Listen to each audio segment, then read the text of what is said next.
پہ بعض مردوں کو جریان کا مرض ہو جاتا ہے، جریان، اسی طرح عورتوں کو لکوریا کا مرض ہو جاتا ہے، تو جریان اور لکوریا کے لیے بہت مجرب ہے۔ آج ہم بات کریں گے سورۃ مرسلات کے بارے میں۔ مرسلات، جی، سورۃ مرسلات یہ مدنی صورت ہے، اور اس صورت مبارکہ کا نام مرسلات اس لیے رکھا گیا کہ ظاہر ہے کہ اس میں پہلی آیت ہی کے اندر یہ لفظ ہے والمرسلات عرفا، تو نرم و نازک ہوائیں جو چلتی ہیں اور وہ بھیجی جاتی ہیں اللہ تبارک و تعالیٰ کی طرف سے، جس میں کثیر منافع انسانوں کے لیے ہوتے ہیں، اس کو مرسلات کہتے ہیں۔ اچھا، اس لیے اس کا نام مرسلات رکھا گیا، اور اس کا تدوینی اعتبار سے اس کا نمبر 77 ہے، اور نزول کے اعتبار سے اس کا نمبر 33 ہے، 33 نمبر۔ جہاں تک جو ہے اس کے فضائل و فوائد کا تعلق ہے، ایک اس کا فائدہ یہ ہے کہ عام طور پہ بعض مردوں کو جریان کا مرض ہو جاتا ہے، جریان، اسی طرح عورتوں کا لکوریا کا مرض ہو جاتا ہے، تو جریان اور لکوریا کے لیے بہت مجرب ہے کہ روزانہ ایک مرتبہ تلاوت کر کے بدن پہ دم کریں، اور پانی ایک کپ دم کر کے پانی پی لیا کریں۔ یہ 21 ڈیز بلا ناغہ کر لیں، انشاءاللہ اللہ کی رحمت سے ان کا یہ مرض رفع ہو جائے گا۔ سبحان اللہ۔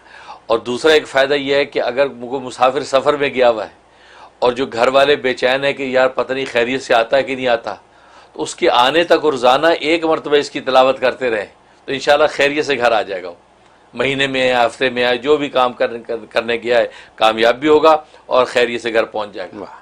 اور یہ وہ جو صاحب حال خود بھی کر سکتا ہے، وہ مسافر جو گیا ہوا ہے۔ آج کل اکثر لوگ سوال کرتے ہیں فلاں ملک میں جا رہے ہیں، خاص طور پہ پاکستان جا رہے ہیں، جی حالات بڑے خراب ہیں، حادثات ہو رہے ہیں، پھر جہاز میں جا رہے ہیں، جہازوں کے حادثات ہوتے ہیں، ایک وقت ایسا آیا تھا، تو یہ کوئی وظیفہ بتائیں۔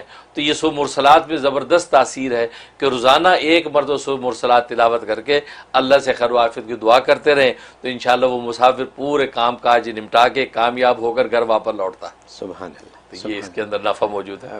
حضرت یہ فرمائی کہ کتنی لمبی آیت؟ ہاں، اس کی 50 آیتیں ہیں، 50 آیتیں ہیں، اور زبردست یہ گویا کہ 29ویں پارے کی آخری جو ہے صورت ہے یہ۔ اچھا، اس کے بعد پھر اما یتساءلون کا شروع ہو جاتا ہے۔ تو یہ 50 آیتوں پر مشتمل کوئی بڑی نہیں، اور آیتیں بھی چھوٹی چھوٹی آیتیں اس کی، اور بڑی خوبصورت یعنی اس کے مضامین ہیں، پڑھنے والے ہیں۔ اور ایک اس کا فائدہ یہ ہے کہ کوئی بیمار ہے، اس بیمار کو دم کرنا ہے کہ اس کی ایک تو یہ کہ جو دوائیں ہیں اور جو علاج ہے اس کے لیے مؤثر ثابت ہو، دوسرا ہے کہ اس کو اللہ کی طرف سے شفا کلی نازل ہو۔ تو سورۃ مرسلات 3 مرتبہ تلاوت کر کے روز اس کے اوپر دم کریں، اور اس کے دونوں کانوں میں پھونکے، پانی دم کر کے پانی اس کو پلا دیں، تو زبردست تاثیر ہے کہ اللہ تبارک و تعالیٰ اس دوا یا علاج کو اس کے لیے مؤثر بنا دیتے ہیں، اور مریض جلدی صحیح ہو جاتا ہے۔ یہ اس کے فضائل و فوائد۔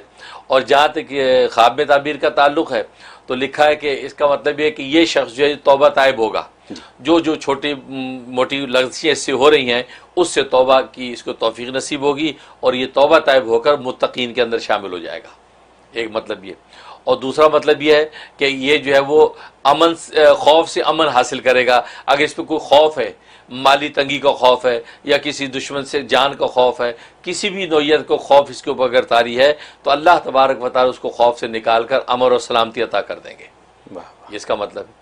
اور ایک مطلب یہ ہے کہ یہ اس کو جو دنیا کے اندر اللہ تبارک و تعالیٰ جو اس کی جو بھی رزق ہے اس کو کشادہ کر دیں گے، اس کا دسترخوان وسیع ہو جائے گا، اور اللہ کے راستے میں صدقات دینے والا بنے گا، اور آخرت میں اللہ تبارک و تعالیٰ اس کی جو آخرت بھلی کر دیں گے۔ لیجیے، واہ، بہت قیمتی خواب ہے یہ۔ قیمتی خواب ہے، بالکل، ماشاءاللہ، بہت خوب۔ تو جو دعائیں وظائف میں بتایا کرتا ہوں اس کی عمومی اجازت ہوتی ہے، اسپیسیفک کسی ایک کو اجازت دینا ضروری، کسی ایک کو دے بھی دی تو آپ جو جتنے بھی لوگ سنتے ہیں تو میری طرف سے سب کو دلی اجازت ہوتی ہے، وہ میرے جو وظائف کر سکتے ہیں، اگر وہ سیم ان کا مسئلہ ہے تو بالکل کر سکتے ہیں۔